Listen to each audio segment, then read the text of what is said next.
जय हिंद साथियों, स्वागत है आपका अपने YouTube चैनल लोकेश जी के ट्रिक पर।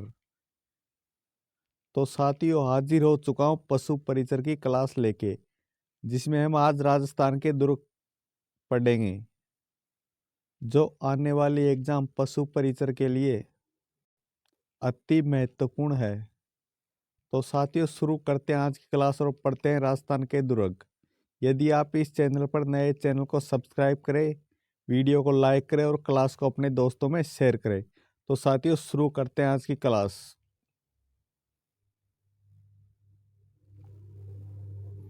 तो साथियों, राजस्थान के दुर्ग दुर्ग क्या होता है? दुर्ग होता है शत्रु से सुरक्षा के लिए बनाए जाने वाले वास्तु का नाम ही दुर्ग होता है।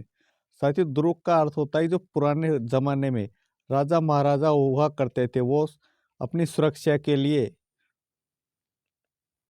जो किले का निर्माण करते थे उसे ही दुर्ग कहते थे।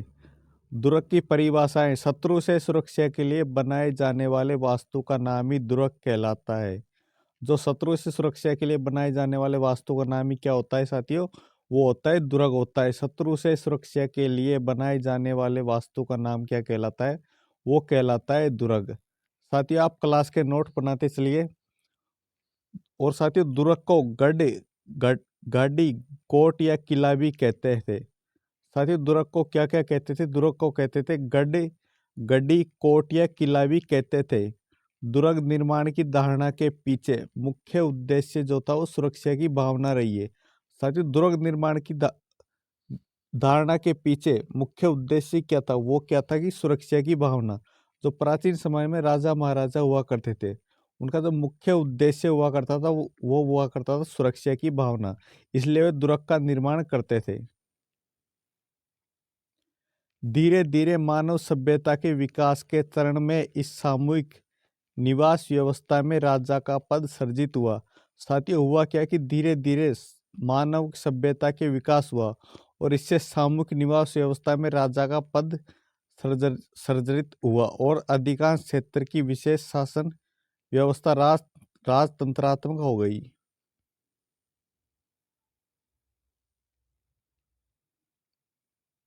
राजतांत्रिक शासन व्यवस्था के होते सैन्य शक्ति के साथ दुर्ग भी एक सामरिक आवश्यकता थी। राजा महाराजा इन दुर्गों का निर्माण निम्न कारणों से करते थे। साथियों, राजा महाराजा जो हुआ करते थे वो दुर्ग निर्माण करते थे, और जो उनके दुर्ग निर्माण का मुख्य उद्देश्य हुआ करता था वो हुआ करता था सुरक्षा की भावना। मतलब अपने आप को सुरक्षित पाने के लिए वो दुर्ग का निर्माण करते थे। यदि यदि राजा महाराजा जो के शत्रु से सुरक्षा के लिए दुर्ग का निर्माण करते थे। साथियों, दुर्ग निर्माण के जो कारण थे वो इस प्रकार थे। शत्रुओं के आक्रमण के समय प्रजा एवं राज्य की सुरक्षा के लिए दुर्ग का निर्माण करते थे। साथियों, क्यों करते थे? शत्रुओं के आक्रमण के समय प्रजा एवं राज्य की सुरक्षा के लिए दुर्ग का निर्माण करते थे। पशुधन को बाढ़ व प्राकृतिक प्रकोपों से बचाने के लिए। साथियों, जो पशुधन हुआ करता था उनको बाढ़ व प्राकृतिक प्रकोपों से बचाने के लिए दुर्ग का निर्माण करते थे। इसलिए दुर्ग का निर्माण करते थे। पशुधन को बाढ़ व प्राकृतिक प्रकोपों से बचाने के लिए दुर्ग का निर्माण करते थे।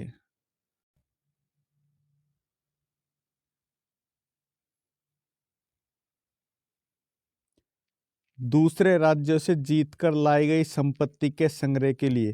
साथ ही दूसरे राज्यों से जो जीतकर लाते थे संपत्ति, उनके संग्रह के लिए दुर्ग में न केवल अस्त्र शस्त्र वरन पानी आदि की भी इतनी अतिरिक्त व्यवस्था करते थे। साथ ही पानी की भी यह इतनी अतिरिक्त व्यवस्था करते थे जिनसे आक्रमणकारी द्वारा घेरा डाले जाने पर भी किले की सुरक्षा के सारे महीनों तक शत्रु का मुकाबला किया जा सकता था।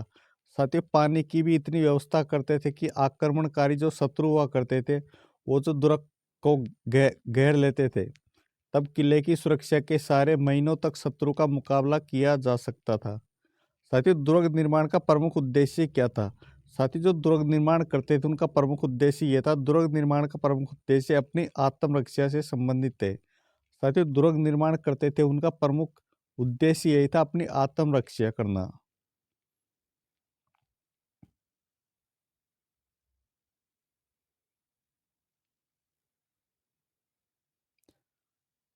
शुक्र नीति के अनुसार दुर्ग 9 प्रकार के होते हैं। साथियों, दुर्ग कितने प्रकार के होते हैं? तो शुक्र नीति के अनुसार जो दुर्ग बताए गए हैं वो होते हैं 9 प्रकार के दुर्ग, जिसमें पहला आता है एरण दुर्ग। साथियों, एरण दुर्ग किसे कहा जाता है? ये एग्जाम में क्वेश्चन आ सकता है। एरण दुर्ग किसे कहा जाता है? ऐसा दुर्ग जो चारों ओर से खाई, काटों तथा पत्थरों से सुरक्षित हो, उसे एरण दुर्ग कहा जाता है। एरण दुर्ग किसे कहते हैं? एरण दुर्ग उसे कहते हैं ऐसा दुर्ग जिसके चारों तरफ खाइयों और कांटों और पत्थरों से सुरक्षित हो, मतलब इनसे निर्मित हो, उसे एरण दुर्ग कहा जाता है। इसका प्रमुख उदाहरण क्या है? जैसे रणथंभौर का दुर्ग। एरण दुर्ग का प्रमुख उदाहरण क्या है? एग्जाम में क्वेश्चन आ सकता है, एरण दुर्ग का प्रमुख उदाहरण क्या है? तो यह है रणथंभौर का दुर्ग। ऐसा दुर्ग जो चारों ओर से खाई, काठों तथा पत्थरों से घिरा हो, उसे एरण दुर्ग कहा जाता है। साथियों, दूसरा दुर्ग आता है वन दुर्ग। दूसरा दुर्ग कौन सा आता है? वो आता है वन दुर्ग। वह दुर्ग जो चारों ओर बड़े बड़े वृक्षों, कांटेदार घनी झाड़ियों द्वारा घिरा हो, ऐसा दुर्ग वन दुर्ग कहा जाता है। वन दुर्ग किसे कहते हैं? वन दुर्ग कहते हैं ऐसा दुर्ग जो चारों तरफ से, मतलब चारों ओर से बड़े बड़े वृक्षों, चारों ओर क्या हो? बड़े बड़े वृक्षों और कांटेदार झाड़ियां हो, ऐसा दुर्ग वन दुर्ग कहा जाता है। इसका प्रमुख उदाहरण उदाहरण क्या है? तो इसका प्रमुख उदाहरण है जैसे रणथंभौर का दुर्ग। ये जो रणथंभौर का दुर्ग है वन वन दुर्ग के अंतर्गत आता है। रणथंभौर का दुर्ग वन दुर्ग के अंतर्गत आता है। वह दुर्ग जो चारों ओर बड़े बड़े वृक्षों और कांटेदार झाड़ियों से घिरा हो, वन दुर्ग कहलाता है, जिसका उदाहरण है रणथंभौर का दुर्ग। साथियों, क्लास को अपने दोस्तों में शेयर करें। तो साथियों, बढ़ते हैं क्लास की ओर। गिरि दुर्ग। साथियों, तीसरे नंबर पर कौन सा दुर्ग आता है? वो आता है गिरि दुर्ग। किसी पहाड़ी पर बना दुर्ग। साथियों, किसी भी पहाड़ी पर बना दुर्ग जिसके चारों ओर समतलीय पर्वत श्रेणियां हो तथा जल संचयन का भी प्रबंध हो, गिरि दुर्ग कहा कहलाता है। साथियों, गिरि दुर्ग किसे कहते हैं? गिरि दुर्ग कहते हैं किसी भी पहाड़ी पर बना दुर्ग जिसके चारों ओर समतलीय पर्वत श्रेणियां हो तथा जल संचयन का भी प्रबंध हो, मतलब जल का भी संचयन किया जा सकता हो, इस प्रकार का दुर्ग हो, उसे क्या कहते हैं? उसे कहते हैं गिरि दुर्ग। इसके प्रमुख उदाहरण कौन से हैं? वो है चित्तौड़गढ़ का दुर्ग, रणथंभौर का दुर्ग और सिवाना आदि। इसके प्रमुख उदाहरण देखने को मिलते हैं। किसी पहाड़ी पर बना दुर्ग जिसके चारों ओर समतल या पर्वत श्रेणियां हो तथा जल संचयन का भी प्रबंध हो, उसे कौन सा दुर्ग कहते हैं? उसे कहते हैं गिरि दुर्ग। इसके प्रमुख उदाहरण है जैसे चित्तौड़गढ़ का दुर्ग, रणथंभौर का दुर्ग, सिवाना आदि दुर्ग गिरि दुर्ग के अंतर्गत आते हैं। साथियों, फिर आता है जल दुर्ग। जल दुर्ग किसे कहते हैं? वह दुर्ग जिसके चारों तरफ दूर तक जल राशि विस्तृत हो। साथियों, ऐसा दुर्ग जिसके चारों तरफ, मतलब चारों तरफ क्या हो? जल का विस्तृत हो, उसे जल दुर्ग कहते हैं। मतलब चारों ओर जल से घिरा हुआ दुर्ग कौन सा दुर्ग कहलाता है? वह कहलाता है जल दुर्ग। जैसे गागरोन का दुर्ग और भैंसरोडगढ़ का दुर्ग। वह दुर्ग जिसके चारों तरफ दूर तक जल राशि विस्तृत हो, वह दुर्ग जल दुर्ग कहलाता है। जैसे गागरोन का दुर्ग, भैंसरोड का दुर्ग जल दुर्ग के अंतर्गत आते हैं।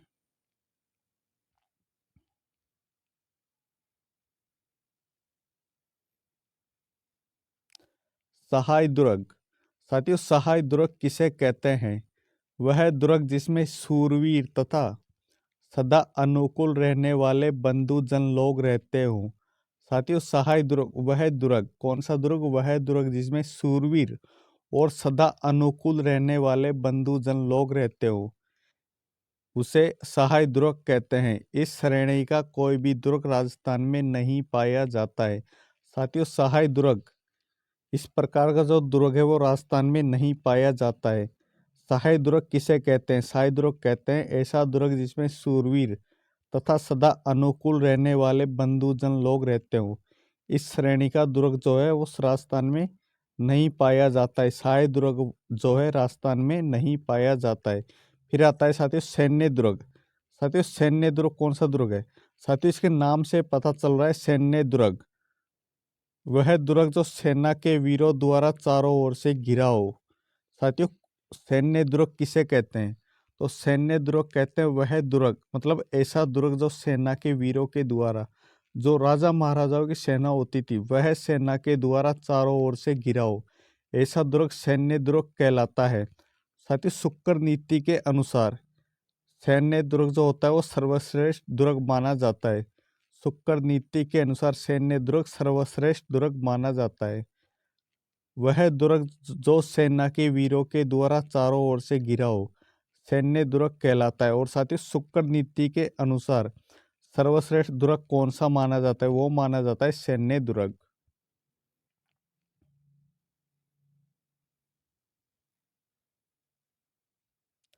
पारिक दुर्ग, साथियों पारिक दुर्ग किसे कहते हैं? वह दुर्ग जो चारों तरफ से बहुत बड़ी खाई से सुरक्षित हो, मतलब ऐसा दुर्ग जो चारों तरफ से, मतलब उसके चारों ओर है ना बहुत बड़ी खाई हो, मतलब बहुत बड़ा गहरा या खाई हो, उसे पारिक दुर्ग कहते हैं। इसका प्रमुख उदाहरण कौन सा है? वो है भरतपुर का दुर्ग जो है ना, पारिक दुर्ग का उदाहरण देखने को मिलता है। ऐसा दुर्ग जिसमें चारों ओर बहुत बड़ी खाई हो, चारों ओर इसकी क्या हो, बहुत बड़ी खाई हो, वह पारिक दुर्ग कहलाता है। इसका प्रमुख एग्जाम्पल देखने को मिलता है, वो मिलता है भरतपुर का दुर्ग। साथियों फिर आता है धनुष दुर्ग। कौन सा दुर्ग आता है? वो आता है धनुष दुर्ग। वह दुर्ग जो रेगिस्तान में बना हो, वह दुर्ग जो रेगिस्तान में बना हो तथा इसके चारों ओर रेत के टीले हो, धनु दुर्ग कहलाता है। साथियों ऐसा दुर्ग जो रेगिस्तान में बना हो और इसके चारों ओर क्या हो, इसके चारों ओर रेत के टीले हो, ऐसा दुर्ग धनु दुर्ग कहलाता है। इसका प्रमुख उदाहरण हमें मिलता है जैसलमेर का दुर्ग। जो जैसलमेर का दुर्ग है ना, वो धनु दुर्ग का उदाहरण है। वह दुर्ग जो रेगिस्तान में बना हो, मतलब ये जो जैसलमेर का दुर्ग है ना, वो रेगिस्तान में बना हुआ है। वह दुर्ग जो रेगिस्तान में बना होता था, इसके चारों ओर रेत के टीले भी स्थित हैं। तो ये दुर्ग किसकी श्रेणी में आता है? ये आता है धनव दुर्ग की श्रेणी में। इसका एग्जाम्पल है जैसलमेर का दुर्ग। साथियों क्लास को अपने दोस्तों में शेयर करें।